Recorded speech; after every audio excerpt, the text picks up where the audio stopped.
All righty. I'm Father John Wright, and I'm here with Katie Ferner, and we're doing another, Meet the Faithful gathering via Zoom meeting these days, because that's the only way we can do it. And so it's great that I can have Katie here. She's been a parishioner at Holy Name most of her life.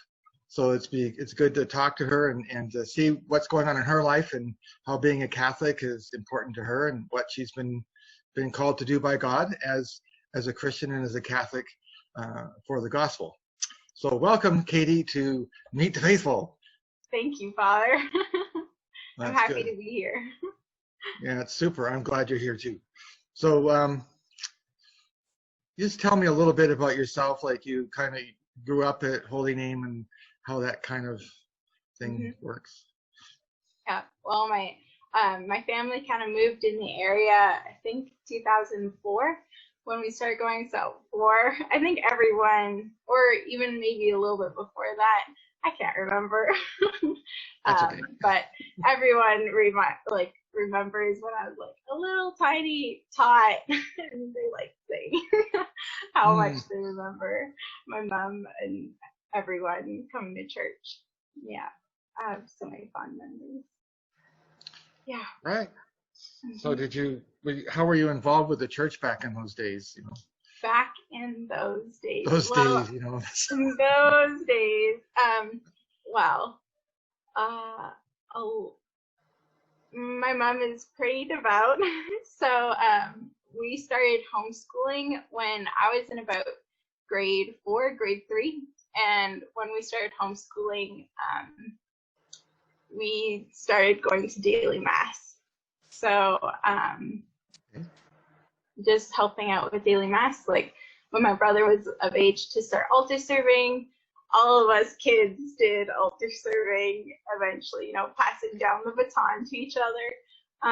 And then when you got old enough to read, both my parents have read. I don't know how long they've read for, but I remember them leaving us in the pew at the front on Sundays and going off to do their thing. And it's just us kids. I like how they trusted us that much.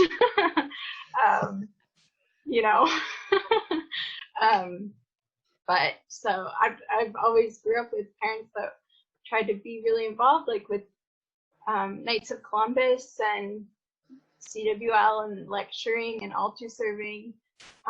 So I'm very proud of helping out at the church and doing things that make me happy, like serving others.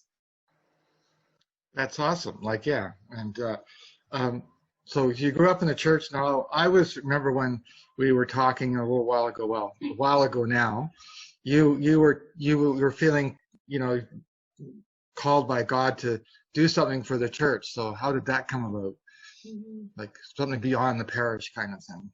Beyond the parish. Well, growing up homeschooled, it kind of opens you up to a lot of different opportunities within the church with different groups of youth groups and stuff. So being really involved with different types of missionaries and ministries that do different retreats and stuff. So and with altar serving and lecturing, kind of, I don't know, it always irked me whenever someone was like, you can take a break from altar serving now because you don't have to do this job. And I'm like, it's not a job. Excuse me. I love doing it. So I've never thought of it as a job. It's just something I did. I'm the veteran. It's almost like my pride. So just kind of after school thinking about university and wanting to have a little break in between studies isn't my absolute favorite. Love learning, but not tests. So it just kind of mission work really stood out to me of I can do something bigger and change somebody's life for the better in my own little way, because I only know how to do things to a small degree. I don't Right. have Yeah. much experience. So um, it's just kind of like, what can I do like outside and, gain experience that you're not going to get in school or like around staying in the same environment. Right. That's cool. And I like that you're saying that serving isn't a job. It's something you enjoy doing. It's serving God, right? Yeah. It's not something, it's a chore I have to go and do. It's Mhm. something I enjoy doing because I'm serving God. Yeah. And Yeah. that's always a joyful thing. Wow. Yeah. And I know, like, of course, like when I was younger, sometimes my parents would have to push me to like go altar serve, like they need people. But it's kind of a choice that you make, and then once you make that choice, God gives you a whole different side view of things. It changes your perspective, and it changes the graces that you receive from it. Hmm. And I don't see it only as serving God, but also serving everyone around me. Cool. Awesome. And then but you kind of went on a mission trip with a group. So could you tell us about kind of how that kind of worked out, or how you got Oh, involved in it, and what you did when you did this mission that you did? yeah.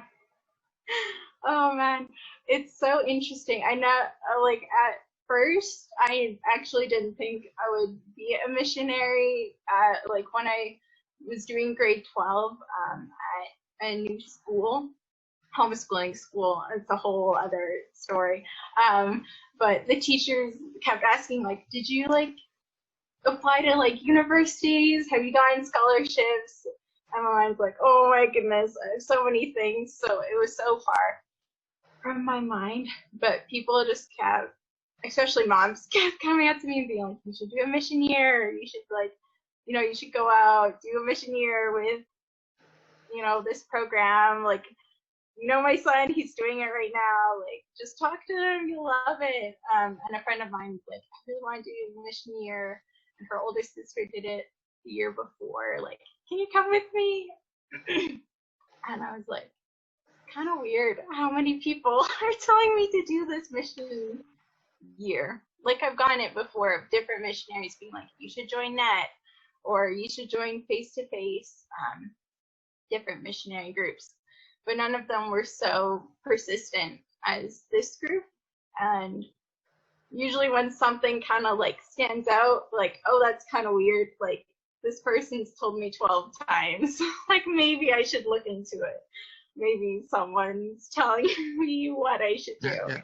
Um, so that's kind of like how it started. And the program does a really good job of discernment. It was Brigham Christie Mission Courts, or course.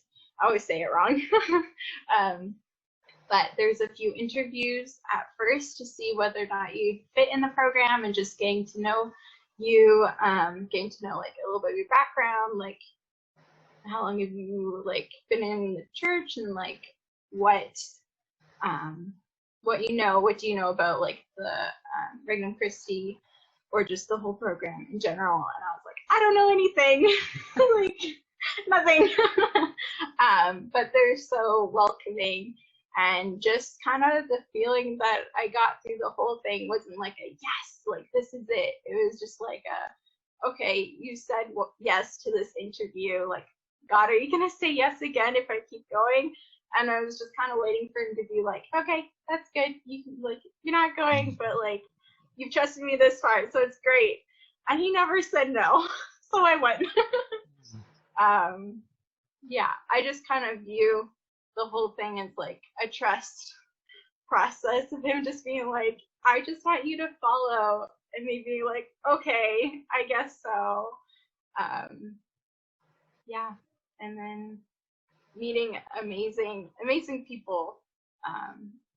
I worked mainly with girls, because there's a girl side of the program and the boys, and they do keep them separated. just because we're so different. I don't think they could handle both that one. Because, you know, you separate from your family, it goes a little crazy sometimes. But you just learn more about the faith. They want to bring the kingdom of heaven to everyone in all areas of life. So you really like go through a course of like what the faith is, the catechism, how to use it, how you use the Bible, like how do you pray, different types of prayer, different types of discernment, and just ways also like personal development of like emotions. What are they? Or like how do you deal with someone? You're all of a sudden in a situation where you had the same roommate for 2 months, you never had a roommate before. What do you do? And just growing, constant growth, and how do you carry yourself in an interview? How do you carry yourself at a family dinner? What's the proper etiquette? When you don't know, follow the mom or the dad. Like, just watch what they're doing, and you'll be fine. Yeah, just they try to give you as much foundation as possible. How do you run retreats? Like, that's something I've never done before.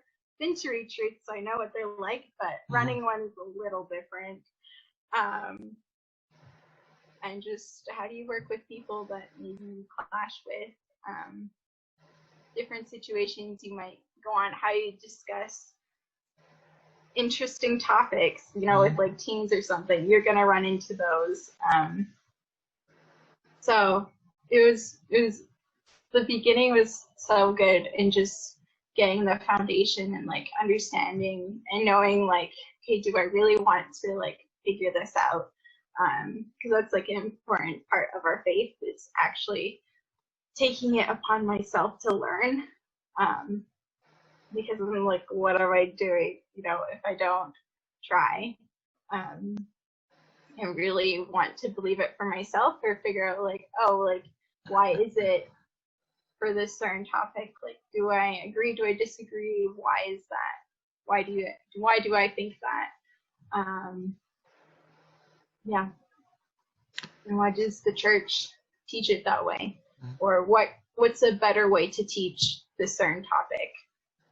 Which is really important in our day and age where everything's hard to transition. Yeah, there's a lot. Yeah, it sounds like it was quite an intensive time training, that kind of thing. So they took you through all of this, and then where did you end up after? Yeah, where did I end up? I ended up in an amazing place, very interesting, very different than Calgary. I ended up in Washington, D.C., so the capital. Surprise. With 3 other amazing girl missionaries. All of us were kind of international. Not kind of, we were. Except for one, she's from Texas. So she was stuck with all the international kids. And so the programs that we did over there, over in Washington, we mainly do after school clubs and activities, and then retreats over the weekends. And so there was 2 main ones. One's called Leadership Training Program, where that one's grade 1 to grade 9. Wait, grade 1 to grade 8. Grade 9 is when their high school starts. It was interesting, kind of changing my thought of like high school starts in grade 10, but starts in grade 9 over there. So that program, the first course, it's hard to like put it into words.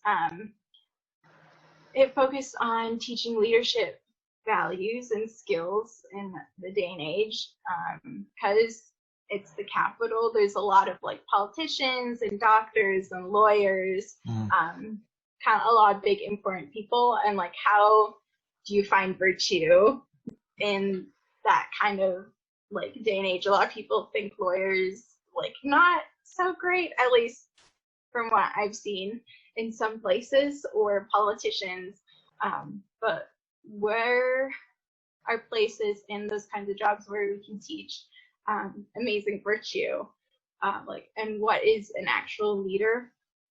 You know, it's not just about following the strong, it's also seeing everybody's weaknesses and strengths and teaching them how to use both for everyone.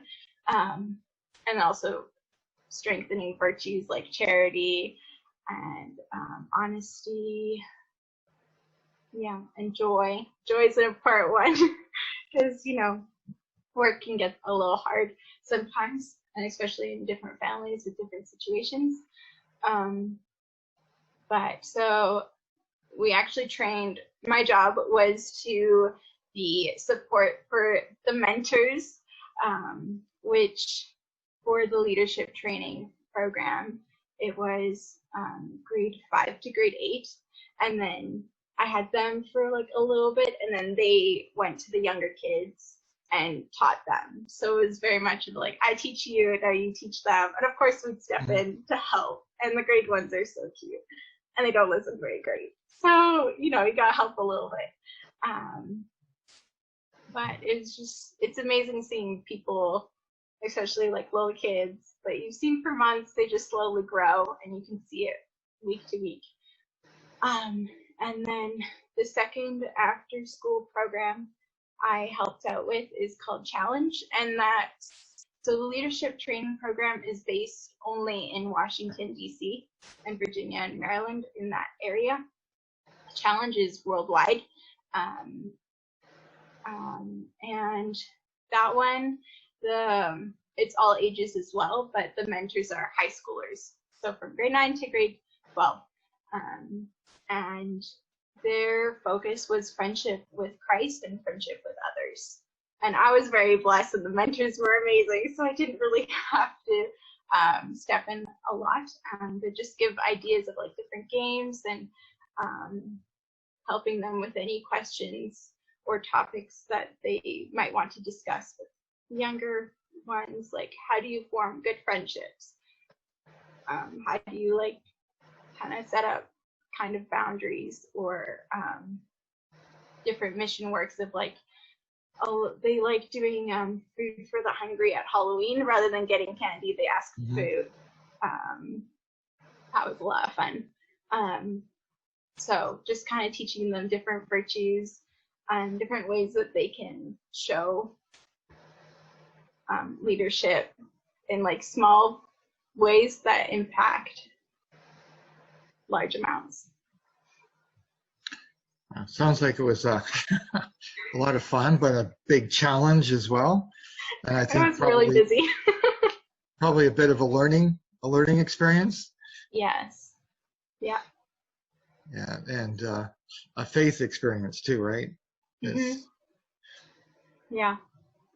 So you had this amazing experience dealing with these young people and teaching them leadership and teaching them how to move forward. And I think it's so important for people at young age, but to start getting good, solid teaching, right? Yeah, and then you're not only like, if you teach a virtue, what's the point if you're not showing it yourself? You know, like if I'm trying to teach someone kindness, I'm not only gonna say like be kind, but I'm also gonna show it. So it's always really nice to see them try and kind of reflect it in your own life and be like, okay, where are areas that I can work on? Because I want to be a good example for others. So yeah, amazing growth, a lot of challenges, long days.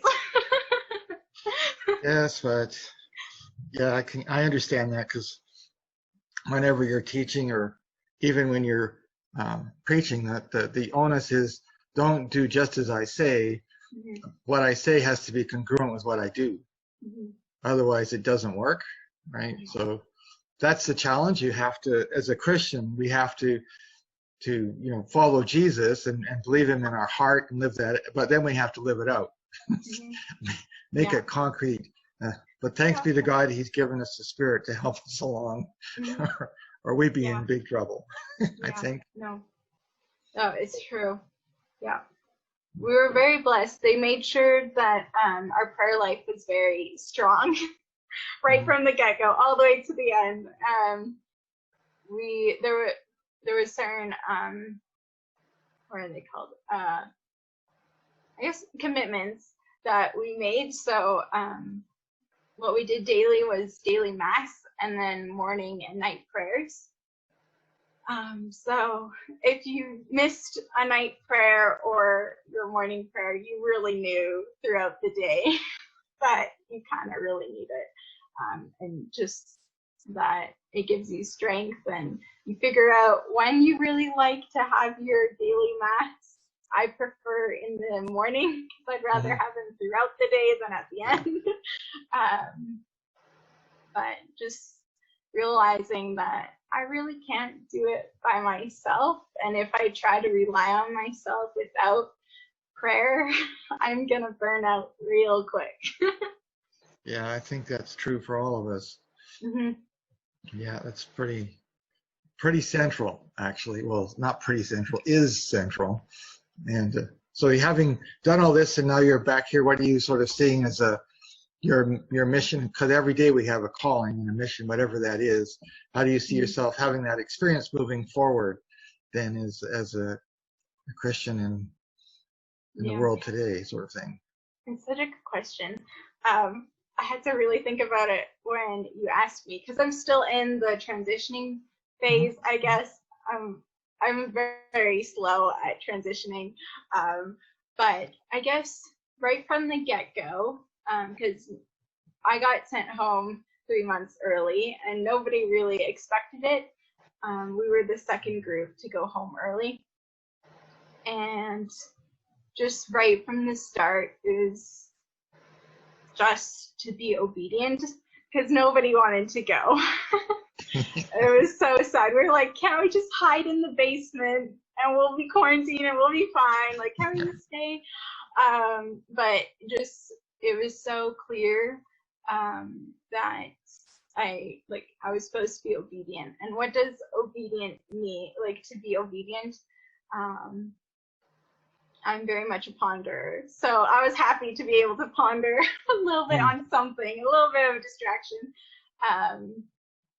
just to be obedient. And I'm allowed to complain a little bit, but also to realize, like, no, I still have to trust with everything that I have, and like, I know that I was where I was supposed to be, and that was a great grace that I got throughout the year, that it was what he wanted.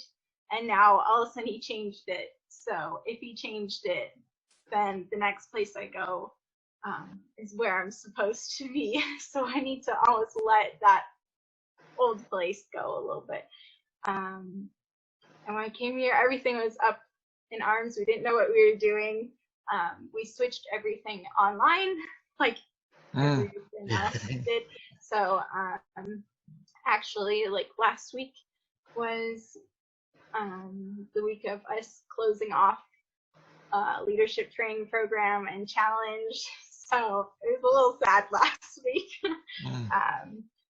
but it was amazing to still be able to see them as we're transitioning out into normal life. But it's a constant question every day, because it could change. Like, it changed for me in not even an hour. It was like 20 minutes. I found out that I'm going home. Wow. And so maybe like in a minute, someone's going to be like, hey, we're going. I'll be like, where am I going? But right now, I'm helping out with some high schoolers. We're doing a discernment program online. I actually have a meeting later with some of them, which is really exciting. We started last week. And I just started work with a family friend. I'm helping out with nannying. They have an autistic son. So I'm still in training, Mm. but I'm quite enjoying myself. It's a little stressful over the weekends, um, but I'm happy. I'm happy to serve, and I'm excited to go back to church and see what else I can do. And now I'm just looking into schools and um, yeah, finding that out. But trying to stay focused on Christ and my prayer life, learning how to juggle. Yeah, well, you spend the rest of your life figuring that one out Yeah, and dealing with yeah, change.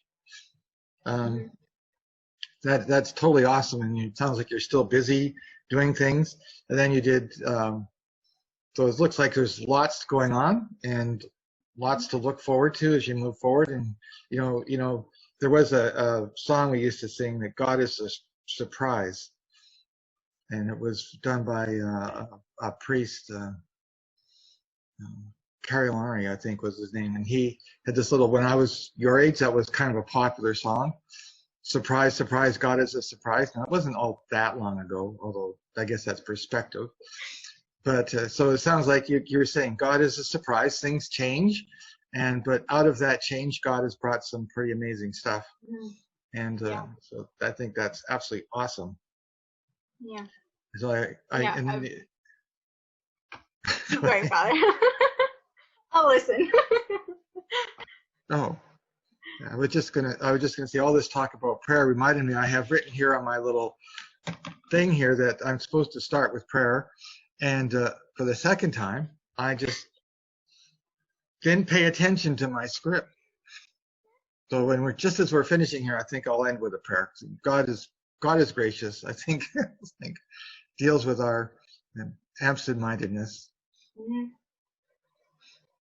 So I think it's been awesome talking to you.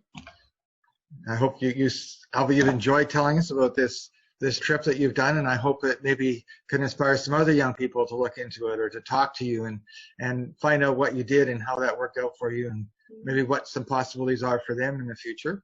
Because as part of the faith is sharing what we do, so I appreciate that you shared what you're doing, because it's not easy sometimes to No. get up and do that. But God calls you to do something, and you answered the call, and He's still calling you to do something, and like it's always in flux. And like I say, I hope and pray that some other young people are going to go, hey, I want to talk to Katie and see what that was all about. Yes, And come talk to maybe me. that's right. Go talk to Katie and find out what it's about and how God can work in your life too. Mhm. So thank you so much. And I think we should end with a prayer since I didn't start with one. It's my script. So let's just say a prayer. In the name of the Father, and of the Son, and of the Holy Spirit. Amen. Amen. Heavenly Father, we give you thanks for your calling to us as your servants. We give you especially thanksgiving for Katie and for her answer to your call. We ask, Lord, that as people listen to this conversation that we've had, that they may be inspired by your Holy Spirit to walk more closely to you and to seek out more directly the mission that they may be called to. And we ask, Lord, in all things that you just use this for your glory. We ask this in the name of the Father, and of the Son, and of the Holy Spirit. Amen. Amen. Okay. Thank you. Thank you so much, Father. Oh, my privilege.